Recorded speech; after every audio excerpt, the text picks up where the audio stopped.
সম্মানিত মুসলিম کرام, আসসালামু আলাইকুম ওয়া রাহমাতুল্লাহি ওয়া বারাকাতুহু। মহান রব্বুল আলামিন আল্লাহ সুবহানাহু ওয়া তাআলার দরবারে আমরা অসংখ্য অগণিত শুকরিয়া আদায় করছি। যে মহান রব্বুল আলামিন ইশার নামাজের পরে ধারাবাহিক তাফসীরুল কোরআনে আমাদের সবাইকে বসার সুযোগ মহান রব্বুল আলামিন দয়া করে দান করেছেন। আমরা সেজন্য আল্লাহ তাআলা শানুহু দরবারে শুকরিয়া আদায় করে করছি আলহামদুলিল্লাহ।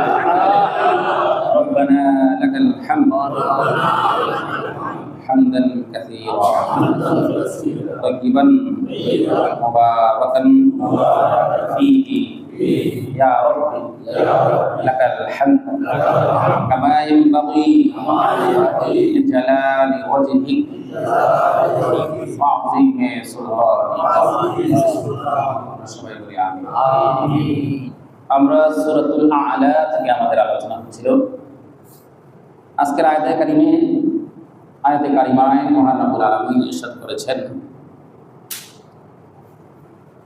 সানুকরিউকা ফালা তানসা, যে রাসূলুল্লাহ সাল্লাল্লাহু আলাইহি ওয়াসাল্লামের উপরে যখন আসমান থেকে লাওহে মাহফুজ থেকে কোরআন নাযিল হচ্ছিল, লম্বা লম্বা সূরা আয়াতে কারিমা অবতীর্ণ হওয়ার পরে রাসূলুল্লাহ সাল্লাল্লাহু আলাইহি ওয়াসাল্লাম কিছুটা চিন্তিত ছিলেন। এত বড় বড় সূরা, কোন বিষয়, এইসব বিষয় নিয়ে তিনি যখন চিন্তা করছিলেন, ওই মুহূর্তে রব্বুল আলামিন জিবরাইলের মাধ্যমে জানাই দিলেন, সানুকরিউকা ফালা তানসা, হে হাবিব, আপনাকে আমি আল্লাহ নিজে আপনাকে কোরআন পড়ে পাঠ করাবো, আপনাকে আমি কোরআন পাঠ করাবো যাতে করে ফালা তানসা, আপনি কখনোই কোরআন ভুলবেন না। যেটাকে আল্লাহ অন্য আয়াতে কারিমাতে বলছেন, ইন্না আলাইনা জামআহু ওয়া কুরআনা, নিশ্চয়ই এই কোরআন একত্রিত করে রাখার তথা আপনার সংরক্ষণ করে রাখার দায়িত্ব একমাত্র আমি আল্লাহ।